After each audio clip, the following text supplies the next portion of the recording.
로마서 8장 1절부터 39절 낭독하겠습니다.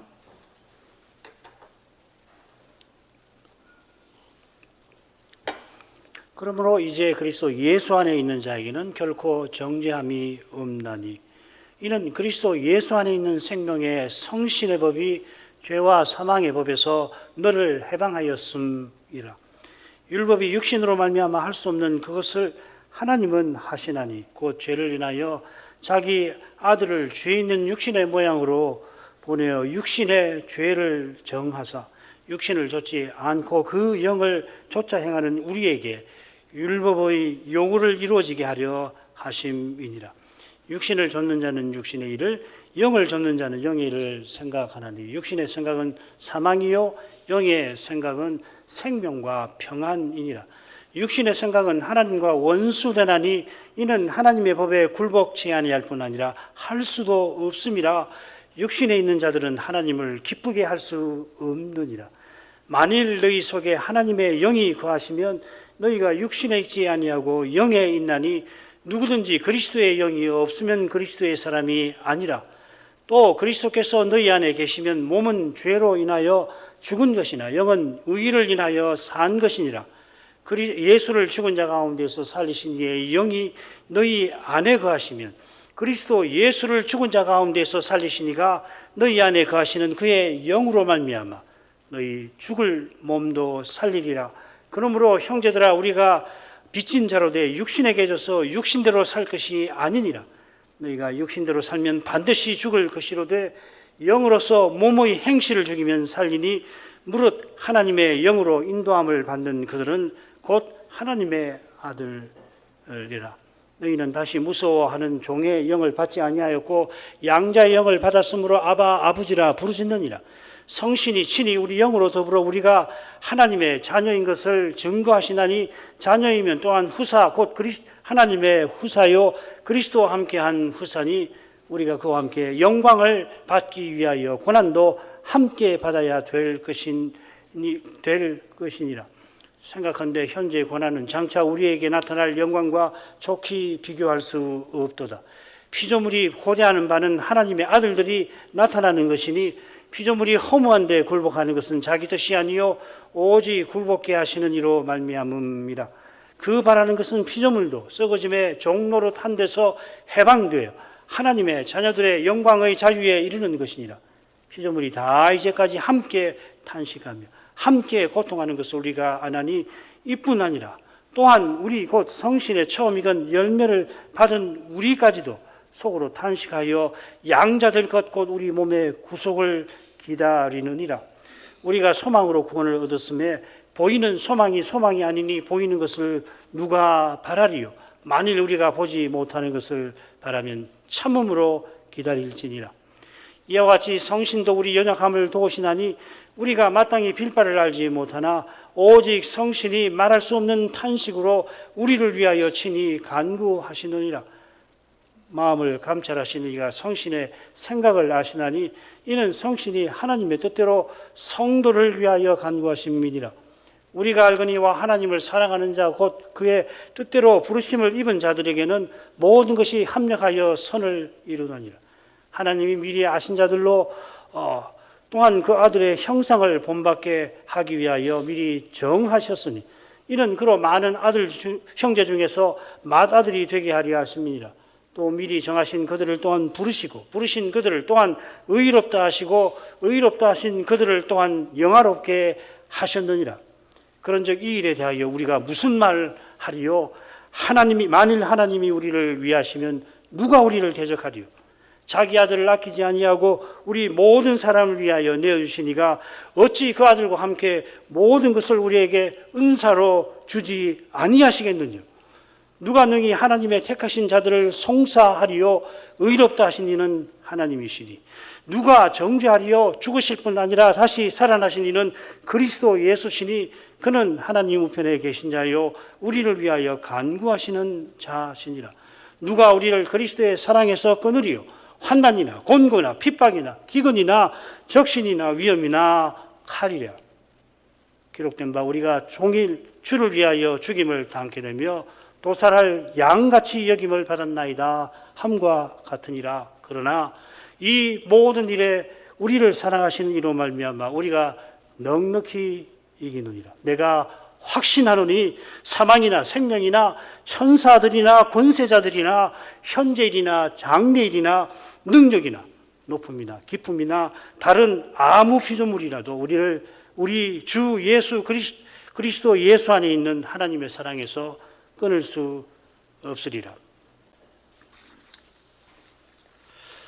방금 낭독한 말씀은 의롭다 하신 우리를 거룩하게 하시는 은혜에 관하여서 마무리합니다. 이 은혜로 우리가 하나님의 아들들이 되어서 고난받아 영광에 이르는 삶을 살아갑니다. 바로 이 주제가 지금 낭독한 본문의 주제이기도 한데 짝을 이루는 첫째 단락 5장 1절부터 11절 그 처음에 나왔지요. 1절부터 5절에 나왔습니다. 의롭다 하심 받은 우리가 하나님과 화평을 누리고 이 화평이 있어서 우리가 환난 중에 즐거워하는데 왜 즐거워하는가 하면 놀랍게도 이 환난이 소망을 이루는 까닭입니다. 바로 이 주제가 로마서 8장 한가운데 나와 있고 31절부터 39절도 다르지 않습니다. 이 주제가 로마서 5장이나 8장의 주제만 아니라 우리가 오전에 살피고 있는 히브리서의 주제이고 히브리서 11장에 나온 대로 구약의 주제입니다. 모든 성경이 증거하는 메시아께서 고난으로 영광에 나아가셨고 영광에 이미 나아가신 그분께서 다시 오는 날까지 놀랍게도 우리와 함께 고난을 받고 계십니다. 거룩한 삶은 요컨대 이 그리스도와 함께하는 삶이고 이 그리스도를 본받는 삶이고 그리스도를 드러내는 삶이 될 것입니다. 8장 줄거리를 간단히 보십시다. 1절부터 4절이 이 머릿말인데 성신의 법이 죄의 법에서 해방하였다는 것, 곧 율법의 요구를 이제 우리가 성신을 줘서 이룬다 하는 큰 주제가 제시가 되어 있습니다. 6절부터 13절까지는 육신에 있는 자들은 하나님을 기쁘시게 못한다 소극적으로, 따라서 성신을 쫓아 살아야 할 것을 여기서 강조하는데 갈등이 암시가 되어 있는 거죠. 그리고 14절부터 25절까지는 하나님의 아들들이 살아가는 거룩한 삶인데 그 삶을 요약하면 그리스도와 함께 영광에 이르기 위해서 그분과 함께 고난을 받는 삶이다 하는 것입니다. 탄식 이런 게 계속 나오죠. 피조물도 탄식하고 우리도 탄식합니다.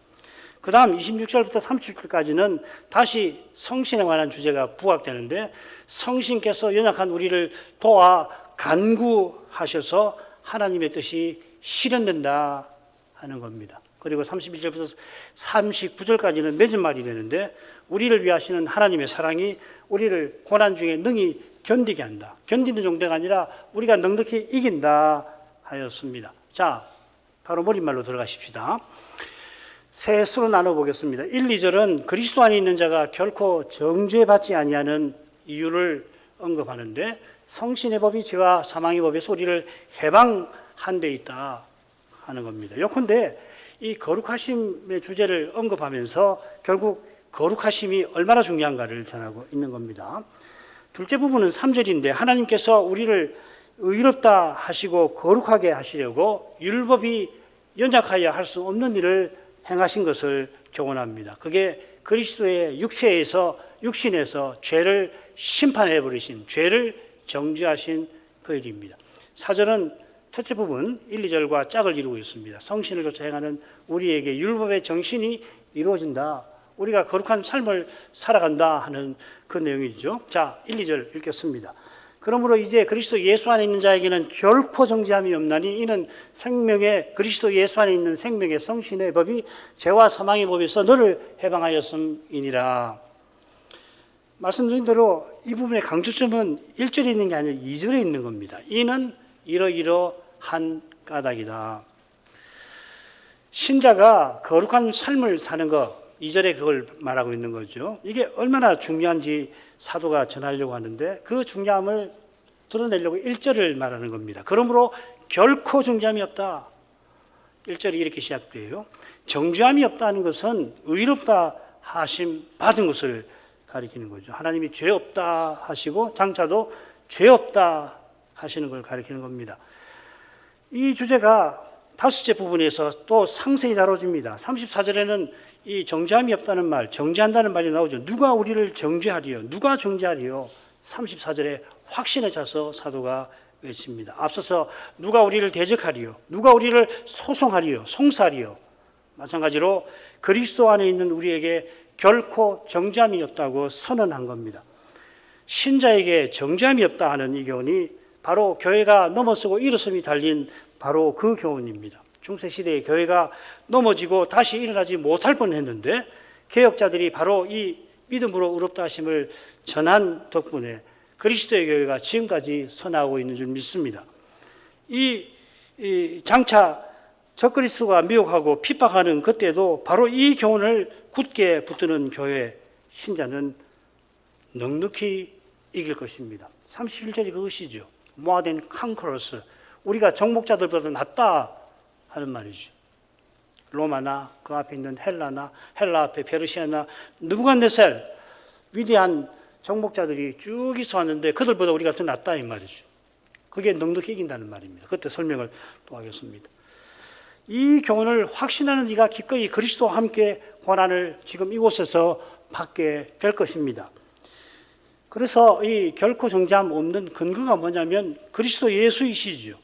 그리스도께서 아들이시라도 순종을 배워 마침내 십자가를 지신 까닭에 하나님께서 이 그리스도를 믿는 자를 의롭다, 죄책을 사시고 죄 없다, 의롭다, 모든 순종을 내게 네가 드렸다 인정해 주시는 겁니다.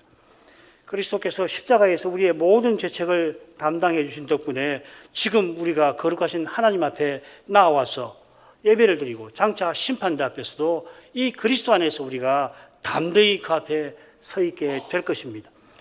오직 믿음으로 의롭다 하심을 받는다고도 사도가 교훈하였는데 우리의 이 믿음은 수단이지요. 근거가 아닙니다. 수단을 근거처럼 착각하는 데에서 내 믿음을 자랑하는 데서 심각한 문제가 교회에 늘 발생하는 겁니다. 그만큼 이 교훈은 은혜로만 깨닫는 것입니다. 깨달았다고 해서 한 번 깨달았다고 다 되는 게 아니에요. 계속 깨닫는데 심지어 날마다 깨달아야 됩니다. 날마다 안 깨달으면 어떻게 되느냐? 교만해지는 것입니다. 자기가 뭘 하는 줄 생각해요. 자기를 부인하는 사람이 과연 그리스도 예수 안에 있는 사람답습니다. 자, 이 내용에 비춰서 2절을 보십시다. 우선 2절 똑같이 그리스도 예수 안에가 나옵니다. 실로 복스러운 표현인데 이 표현이 로마서 8장 마지막에 또 한 번 나오죠. 39절에 로마서 8장 처음과 끝에 이 표현이 나오고 이 표현 사이에 나오는 말씀들 중간에 있는 3절부터 38절까지 내용이 다 그 내용이잖아요. 여기만 그렇습니까? 온통 성경이 그리스도 예수 안에 있는 이 교훈을 직관적으로 교훈하는 거 아닙니까? 성경에서 그걸 보는 거죠. 모든 구약이 그 그리스도를 증거한다면 신약은 말할 것이 없습니다. 그리스도를 증거하는 거예요. 참고로 이 단락과 짝을 이루는 첫째 단락 5장 1절부터 11절 거기서는 우리 주 예수 그리스도로 말미암아가 처음에 1절 11절에 그렇게 나왔지요. 그리스도 예수 안에 라는 말은 믿음으로 그리스도와 연합된 것이죠. 빌립보서 3장 8절 9절에서는 둘로 표현을 했지요. 이 그리스도 안에 있는 것, 그리스도와 연합되는 것은 그리스도를 얻는 것, 그리스도 안에서 발견되는 것, 이 두 가지. 이게 서로 상호적이죠. 그리스도 안에 있는데 그리스도를 얻으니까 그리스도가 내 안에 계시는 거죠. 그리스도가 내 안에 계시고 내가 그리스도 안에 있는. 이게 이제 언약 관계를, 사랑의 관계를 잘 표현하는 것이죠. 그리스도를 모셨으니 하나님의 의이신 그리스도를 모시니 우리가 의롭다 하심을 얻는 거고 그 그리스도 안에 있으니 우리가 거룩한 삶을 살아가는 겁니다. 그리스도 예수 안에서 생명의 성신의 법이 우리에게 있는 겁니다. 이 법은 죄와 사망의 법과 대조되는 거죠. 죄의 법은 7장 후반부에서 우리가 셋째 부분에서 배웠습니다. 위대한 사도도 이 죄의 법 아래 사로잡혀갈 때 죽음의 고통, 이 사망의 몸에서 누가 나를 건너내려야 하였습니다. 그래 그 법, 죄와 사망의 법에서 벗어나게 하는 법이 바로 이 생명의 성신의 법이 될 겁니다. 자, 조금 후에 좀 더 살피도록 하고요. 2절은 이유인즉슨 우리말에도 표현이 되어 있죠. 이는 이러이러 해방하였음이니라. 이게 이제 왜냐하면 해방하였기 때문이라. 오늘날 번역을 하라고 그러면 대체로 그렇게 번역을 하죠, 그죠? 우리 성경에는 이는 왜냐하면 이러이러 하기 때문이라는 말을 대체로는 어떻게 번역하냐면 이는 이러이러 함이니라 이렇게 번역을 해놨습니다. 이게 우리말 다음 면이 있습니다.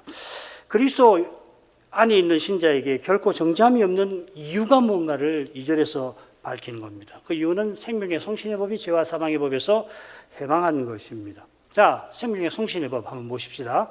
간단히 성신의 법이라고 않고 생명의 성신의 법이라 부릅니다. 그리스도 교회는 일찍이 성신을 생명의 주라, 생명의 하나님이라 고백을 해왔습니다. 그런데 사도가 이 성신을 여기서 생명의 성신이라고 부른 것은 이어나오는 11절과 붙어 있는 것 같아요. 이게 유명한 말씀이죠. 예수를 죽은 자 가운데서 살리신 이의 영이 너희 안에 거하시면 그리스도 예수를 죽은 자 가운데 살리신 이가 너희 안에 거하시는 영으로 말미암아 너희 죽을 몸도 살리시라. 이 생명, 핵심의 내용이 성신과 연결되어서 설명이 되어 있죠. 여기서 성신이 생명의 성신이라는 것을 잘 알 수 있습니다. 그리스도를 부활에 이르게 하신 성신이 우리를 장차 육신의 부활에 이르게 하신다 하는 거죠. 성부께서 성신으로 십자가 지신 그리스도를 살리셨습니다. 성신은 그리스도를 살리신 성부의 영이십니다. 이 성신이 우리 안에 계셔서 우리가 그리스도처럼 살게 하시는 거죠. 그래서 그리스도의 영이라 부르는 겁니다. 자, 이건 14절부터 25절에서 보도록 하겠습니다. 그러면 생명의 성신의 법이 뭔가?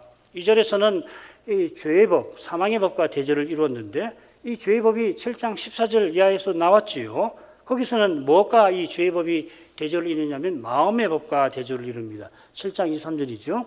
내 지체 속에서 한 다른 법이 내 마음의 법과 싸워 내 지체 속에 있는 죄의 법 아래로 나를 사로잡아 오는 것을 보는도다.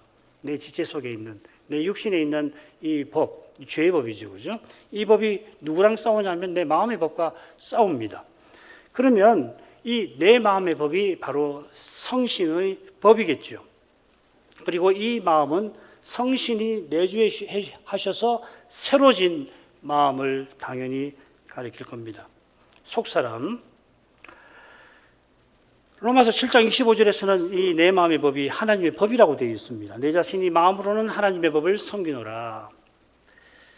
마음의 법은 새 언약과 딱 붙어 있는 거죠. 예레미야가 장차 주께서 새 언약을 맺으실 거다. 그렇게 하면서 그때 옛 언약처럼 하나님의 법을 돌 위에다가 새기는 게 아니라 새 언약 백성 속에다가 법을 새기실 거다. 이건 장차 여호와께서 여호와의 신을 새 언약 백성의 마음에 두실 거라는 예언과 붙어 있습니다. 자, 이 예언들이 다 이루어져서 성신이 이제 우리 안에 계시고 그 성신의 법이 우리 마음에 있습니다. 그러면 우리가 이 법을 기뻐하고 섬기는 거죠. 구약의 시인이 성신의 감화를 받아서 율법을 즐거워했죠. 시인은 선지자니까 성신이 강림하셔서 그 성신의 감화로 시인은 내가 율법을 금, 곧 정금보다 더 사모하고 꿀과 송이꿀보다 더 달다. 율법이 그렇게 고백하지 않았습니까? 그처럼 이제 모든 신자가 내주하시는 이 성신의 감화를 받을 때에 하나님의 법을 이루며 살게 되는 것입니다. 자, 이것이 생명의 성신의 법이 죄와 사망의 법에서 해방하였다 하는 내용입니다. 4절에서 그 내용이 다시 표현되어 있죠. 그죠? 성신을 쫓아 행하는 우리에게 율법의 요구가 이루어진다. 우리가 성신을 쫓아서 율법의 정신을 이루고 산다. 그 말입니다. 자, 이런 요점에서 2절을 한두 가지 보십시다. 생명의 성신의 법이 너를 해방하였다. 그렇게 표현했습니다. 이 너라고, 어떤 사본에 보면 나라고 되어 있는데 너가 맞는 것 같아요. 어디 보면은 나를 해방하였다 이렇게 되어 있는데 너가 맞는 것 같습니다. 이 너는 뭐 1절에 나온 그리스도 예수 안에 있는 자들에 속한 너희겠죠. 그죠?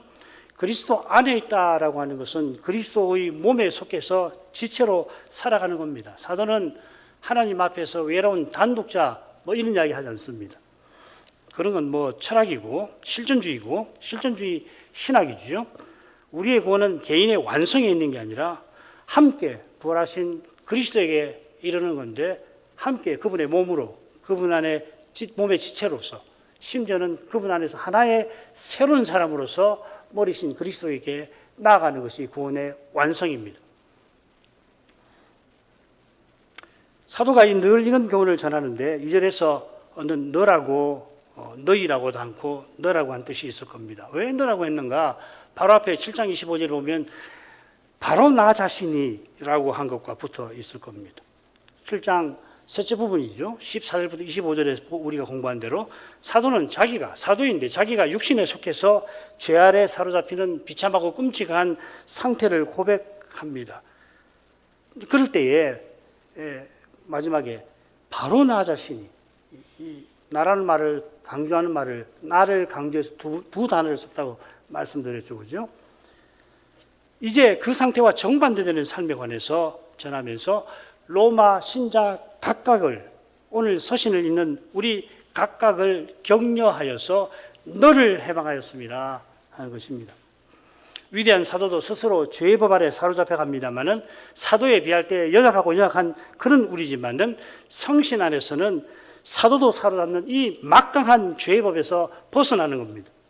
그래서 해방하였다 표현합니다. 이렇게 표현한 것은 미워하는 그것을 행하는 것이 내가 아니고 내 속에 거하는 죄니라 하는 고백과 붙어 있는 거죠. 이 세상 사는 동안에 언제든지 우리가 죄의 법 아래 사로잡혀 갑니다. 사도처럼 그렇습니다. 사도처럼 민감하면 죄의 법 아래 사로잡혀 가는 것을 생생하게 아마 날마다 볼 것입니다. 그래서 그 현실에서 탄식하지요. 나라고 하는 것이 꿈틀거릴 때에 그걸 보고서 탄식하게 되는데 그 탄식하는 자신에게서 자신이 탄식하는 그 사실에 이미 은혜의 빛이 비치는 것입니다. 그리스도를 믿은 사람은 틀림없이 죄에 대하여 죽어버렸고 하나님을 향하여 살아가게 하신 겁니다. 우리가 영원히 죄에게 포로가 되지 않습니다. 우선 이 생명이 다른 날 우리는 이 죄의 포로 생활에서 죄의 종도로 사는 데서는 이미 예수 믿을 때 이미 거기서 벗어나 버렸고 예수 믿은 후에 죄에게 포로 잡혀 갈 수가 있는데 이 생명이 끝나는 날 우리는 거기서 벗어나 버립니다. 그리고 장차 죄가 한 점도 없는 그런 영원한 상태에 나아가는 거죠. 결코 정죄함이 없다 하는 건 그것까지도 포함하는 겁니다. 이런 점에서 날마다 참된 회개가 중요합니다. 날마다 자기 부인이 없어서 안 되는 겁니다. 회개와 자기 부인에는 때로 죽음의 고통이 따릅니다.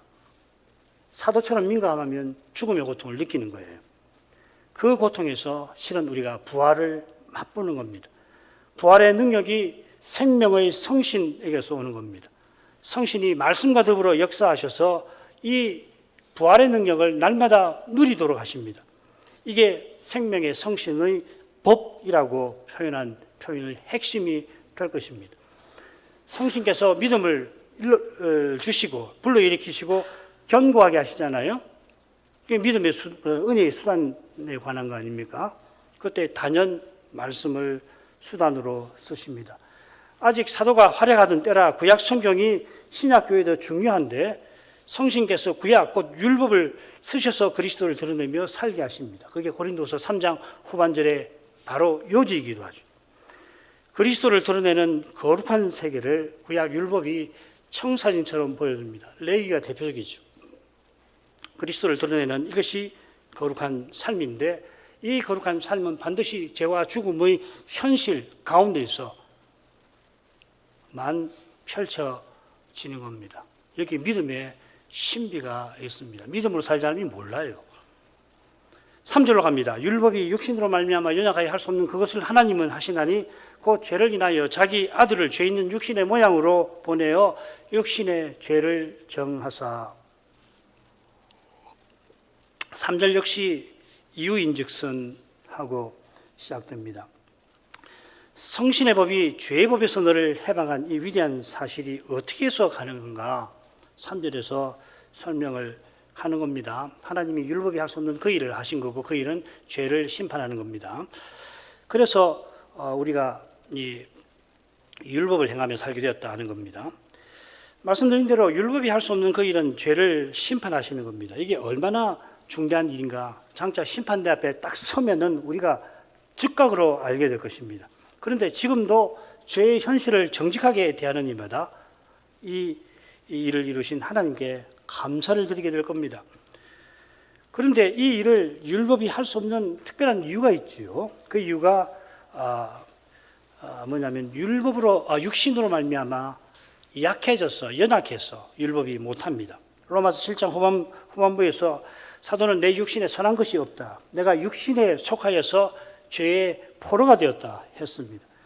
게다가 7장 중간 7절부터 13절에서는 율법이 얼마나 약한지 잘 드러나 있죠. 죄가 기회를 잡아서 율법으로 말미암아 온갖 탐심을 청년 사울 안에 불러일으켰습니다. 하나님이 율법을 주신 목적은 선하고 의롭고 거룩한 삶에 있는데 율법 스스로는 이런 삶을 이 청년 사울들을 살게 못할 뿐만 아니라 도리어 온갖 탐심을 부리는 그런 삶을 그가 살도록 하는데 죄에게 이용당했다 이 말이지. 율법이 하나님의 말씀이라 신령하고 거룩합니다마는 스스로는 육신으로 말미암아 이렇게 힘이 없습니다. 하나님이 죄를 심판하시는데 어떻게 행하셨나? 바울 사도가 아주 심하게 전합니다. 하나님이 어떻게 하셨나 하는 걸 보면은 과연 이 일은 율법이 스스로 할 수 없는 일이구나 하는 걸 더 잘 알게 될 겁니다. 하나님께서 율법보다 그 무엇보다도 능력이 있는 분이시고 과연 스스로 나는 전능한 자라 그렇게 말씀하셨습니다. 하나님의 전능하심은 실로 신비합니다. 하나님이 이 일을 이루시려고 자기 아들을 보내셨습니다. 이 보내셨다는 표현이 아버지가 아들을 보내셨다는 표현이 로마서에는 이곳에만 나오는데 요한복음을 보면 아주 자주 나와요. 제가 열거한 것은 3분의 1도 열거 안 한 겁니다. 훨씬 더 많이 나옵니다. 나를 보내신 이로 성부를 나를 보내신 이라고 했죠. 성부께서 성자를 세상에 보내시는데 자기 종으로 보내셨습니다. 성자께서 성부의 보내심을 받으실 때에 자기 전부를 아버지께 드리셨습니다. 성부도 아들을 세상에 보내실 때 자기 전부를 아끼지 않고 주시는 그 아들을 아끼지 아니하셨습니다. 이런 일은 우리의 생각과 경험을 넘어서는 겁니다. 인간 세상에 이런 경험을 할 수가 없잖아요. 생각도 못할 일이죠. 하나님 하시는 모든 일이 신실하고 인자하신 것처럼 아무리 적은 일을 하실지라도 하나님이 허투루 하실 리가 없습니다. 실로 하나님 앞에 누가 되는 표현입니다만은. 그런데 성부께서 아들을 보내실 때 하나님으로서 하실 수 있는 모든 일을 행하신 것입니다. 우리 죄를 심판하시는 일이, 죄를 없애는 일이 이렇게 힘든 일입니다. 우리 모두의 죄를 없이 하는 것은 물론이고 나 하나의 모든 죄, 심지어 나 하나의 죄 하나를 없애는 그것도 실로 힘든 겁니다. 하나님 아니시면 못해요. 아무도 못하는 겁니다. 어느 사람도 못하고 모든 사람이 다 모여도 안 되는 겁니다. 죄는 은혜로 회개하여 씻는 길밖에 없습니다. 회개하지 않고 내가 무슨 일을 해가지고 그것을 가지고서 하나님 보십시오. 이러니 내 죄를 용서해 주십시오. 그거 어림없는 겁니다. 아예 그런 시도를 하지 말아야 합니다. 그런데 그렇게 하죠. 왜 그러냐면 죄가 얼마나 심각한지, 죄가 얼마나 무거운 것인지 모르니까 그 터무니없는 짓을 예수 믿고 난 다음에도 하려고 하는 거예요. 죄를 지었으면 회개하고 하나님 잘못했습니다. 용서해 주십시오. 그리스도 십자가를 보시고 그 안에서 나를 용서해 주십시오. 이렇게 해야 되는데 하나님 내가 이런 일 좀 더 잘할 테니 앞으로 잘할 테니 봐주십시오. 그런 마음으로 갈게 쉽잖아요. 어림없는 이야기입니다. 여기 보면 알잖아요. 하나님 죄를 없애시기 위해서 자기 아들을 세상에 보내신 거예요. 자, 보내셨는데 또 보십시다. 죄는 회개하여 없고 십자가의 공여로만 하나님이 없이 하시는 겁니다. 하나님 없어주시는 거죠. 이런 뜻으로 사도가 그것을 하나님의 하신다. 이걸 잊어버리면 죄를 너무 쉽게 여기게 됩니다. 그래요. 웬만해서는 죄를 죄로 여기지 않게 되는 거예요. 이 웬만하다는 게 사람의 판단인데요. 자기가 생각해서 웬만하지 않으면 죄를 죄로 여기지 않는 겁니다. 분명히 죄인데 그냥 넘어가는 거예요. 뭐 그럴 수 있지. 그런 사람은 남의 죄에 대해서는 뭐 엄청나게 엄격할 가능성이 많죠. 하나님의 거룩하신 영광 앞에 서면 이룰 수가 없는 거죠. 자, 하나님이 자기 아들을 보내셨는데 죄 있는 육신의 모양으로 보내셨습니다. 여기 이제 육신이라고 않고 죄 있는 육신이라고 굳이 표현합니다. 그 이유가 3절 마지막에 나올 겁니다. 또 모세가 하나님의 심판을 피할 수 없는 타락한 인생, 철저히 타락한 인생을 육신이라 불렀습니다. 사도는 여기서 죄 있는 육신이라, 죄의 육신이라 그렇게 부릅니다. 죄의 육신이 어떤 것인지 7장 5절이 잘 나오죠. 우리가 육신에 있을 때에는 율법으로 말미암은 죄의 정욕이 우리 지체 중에 역사하여 우리로 사망을 위하여 열매를 맺게 하였나니. 우리가 육신에 있을 때가 아니라 육신에 속할 때, 육신에 있을 때는 안 믿을 때고, 육신에 속한 것은 믿고 난 다음에 성신조차 하지 않고 육신으로 행하는 걸 말하는 거죠. 그죠? 그럴 때조차도 죄는 실로 죄됩니다. 그게 로마서 7장 14절부터 25절의 주제 아닙니까? 그래서 죄를 죄되게 한다. 이렇게 표현을 했는데 한번 생각해 보십시오. 왜 죄를 죄되게 한다? 그 말은 뭐냐면 죄가 가장 악하고 죄가 가장 끔찍하다는 이야기 아니고 무엇이겠습니까? 죄보다 악한 게 없어요. 죄가 제일 악한 거예요. 악한 것 중에 죄 아닌 것도 많지요. 근데 도덕적인 악을 우리는 죄라고 부르는데 이 죄가 악 중에 악인 겁니다. 그래서 죄를 죄되다 하는 겁니다. 그런데 우리가 육신에 있을 때에 육신일 때에는 더 죄되는 겁니다. 이런 것이 죄의 육신이라는 표현을 통해서 사도가 말하려 하는 거 아닌가 합니다. 그런 죄 있는 육신의 모양으로 하나님이 자기 아들을 보내셨습니다. 이 모양이란 말을 왜 썼을까? 이 로마서에 보면 4번 나오는데 관심 있는 분은 이 박스 안에 들어가 있는 내용을 보시길 바랍니다. 이 용례들을 잘 참조해 보면 하나님이 자기 아들을 죄 있는 육신의 모양으로 보내셨다는 것은 죄와 상관없는 예수를 죄 있는 우리와 모든 점에서 하나 되시되 여전히 죄와는 상관없으신 것을 가리키는 겁니다. 히브리서에 예수께서 모든 일에 우리와 한결같이 시험 받은 자로 돼 죄는 없으시니라. 이 말씀이 가장 비슷한 말씀일 겁니다. 시험하지도 받지도 아니하시는 하나님이 사람 되셔서 모든 일에 우리와 한결같이 시험을 받아주신 겁니다. 죄가 없는 분이니까 우리처럼 죄의 유혹을 도무지 받으실 수가 없는데 우리를 위해서 유혹을 기꺼이 받아주셨습니다. 어떻게 얼마나 받으셨는지 아무도 다 알지 못합니다. 그리스도를 실로 깊이 아는 이만이 거룩한 심정과 태도로서 그것을 아주 조금 헤아릴 수 있을 것 같은데 아마 그도 헤아리다가는 금방 두려운 신비 앞에 겸손히 그만둘 것 같습니다. 이런 점에서 성자께서 죄 있는 육신의 모양을 취하신 일은 하나님으로서 하실 수 있는 모든 일을 하신 것인데 어쩌면 그보다 더한 일일 수도 있겠다 생각합니다. 안전하게 말해서 하나님께서 주실 수 있는 모든 것을 주신 그러한 일이라 신비한 일이라 할 수 있겠습니다. 또한 하나님께서 자기 아들을 죄를 인하여 보내셨습니다. 이는 죄 있는 육신의 모양으로 보내신 것 딱 붙어 있습니다. 우리가 죄 있는 육신이니 우리 죄를 인하여 아들을 보내신 겁니다. 자, 이 죄를 인하여라고 새긴 말이 이 히브리서 같은데 속죄죄라고 되어 있습니다. 구약도 마찬가지입니다. 이렇게 해석할 수가 있고 저는 이 해석이 좋겠다고 생각이 듭니다. 그러면은 로마서 3장 15절에 화목제물을 이 속죄서라고 번역하는 것과 아울러서 이렇게 보면 그리스도의 십자가에 대해서 더 배우는 면이 있다 생각됩니다. 요컨대 그리스도의 십자가는 대속죄일의 규례의 완성이다. 뭐 이렇게 되겠죠. 죄를 인하여 즉 속죄제로 아들을 보내신 목적이 육신의 죄를 정하는 겁니다. 육신애라고 했는데 원문은 어떻게 했냐면 그 육신애라고 되어 있습니다. 그리스도의 육신애란 말이죠.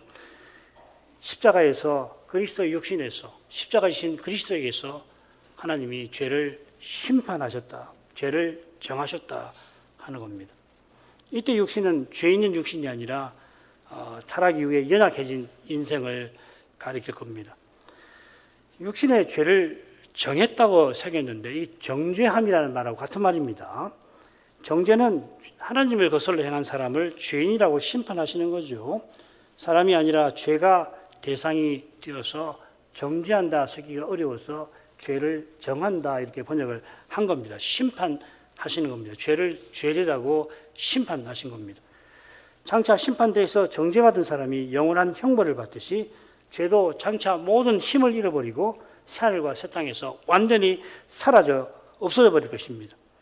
아직은 신자가 죄에 대하여 죽었지 죄는 신자도 여전히 포로를 삼고 있습니다마는 죄가 이미 신자에게는 종 삼는 이 막강한 권세를 이미 잃어버렸습니다. 사도가 로마서 8장 마지막 단락에서 이 주제를 실로 감동적으로 전개할 겁니다. 고난받는 삶을 통해서 신자가 고난받는 삶을 통해서 그리스도는 죄의 권세를 결정적으로 물리치고 계십니다. 4절을 간단히 읽고 간단히 설명하겠습니다. 욕심을 좇지 않고 그 영을 좇아 행하는 우리에게 율법의 요구를 이루어지게 하려 함이라. 이것은 성신을 좇아 행하는 교회와 신자가 율법의 정신, 하나님을 사랑하고 이웃을 사랑하는 삶을 살게 하신다 하는 교훈입니다. 이것이 이어지는 본문에 계속 이 주제가 나올 겁니다. 사도만 아니라 구약 선자들이 늘 전하던 교훈이고 그리스도께서 십자가 지시까지 이런 삶을 사셨습니다. 부활로서 얻으신 그 생명을 우리에게 주셔서 이 생명을 살아내어서 우리도 그리스도처럼 율법의 정신을 이루며 살게 하십니다. 성신을 좇는 길은 육신의 방해와 장애가 그림자처럼 따릅니다. 육신이 성신과 대조될 만큼 거대한 세력을 세상과 마귀와 더불어 이룹니다. 이 세상 관점에서는 실로 아무것도 아닌 것 같이 보이는 거기도 거대한 세력과 그보다 더 강한 권세가 날마다 온 세상에서 서로 부딪히고 있습니다. 이 신령한 전쟁은 그러나 십자가에서 이미 승패가 결정적으로 갈렸습니다. 하나님이 십자가에서 마귀와 세상과 육신의 거대한 세력을 이루는 이 죄를 이미 정죄해 버리셨습니다. 이 십자가를 바라보는 거기서 죄의 문제를 풀 길이 항상 열립니다. 때로는 너무 복잡해서 풀 길이 없을 것 같은 문제도 부활하신 그리스도 안에는 이미 해결되어 있다 우리는 믿을 수 있습니다. 기도하겠습니다. 거룩하신 아버지, 그리스도 안에 있는 자는 결코 정죄함이 없게 하시고 또 성신 안에서 하나님의 율법의 정신을 이루며 살게 하셨습니다. 우리가 그리스도를 믿어 그리스도와 연합되게 하셔서 의롭다 하심을 얻게 하시고 이처럼 율법의 정신을 이루면 거룩한 삶을 살아가게 하십니다. 이를 위해서 하나님이 자기 아들 죄 있는 육신의 모양으로 세상에 보내시고 그의 육신에서 죄를 심판하심을 배웠습니다. 이 놀라운 일 덕분에 신자가 비록 여전히 죄에게 포로가 되긴 해도 그러나 이 비참한 현실에서도 하나님 은혜의 빛이 환히 비치고 있습니다. 다시는 죄에게 종살이 못하지 않게 하십니다. 연약한 인생을 낙담케 하고 주저앉게 하는 그 어떤 것이라도 우리를 그리스도의 사랑에서 결코 끊어내지 못하게 하실 것입니다. 이 사랑을 더욱 깨닫게 하셔서 오직 그리스도를 고백하며 살게 하시옵소서. 예수님 이름으로 기도합니다. 아멘.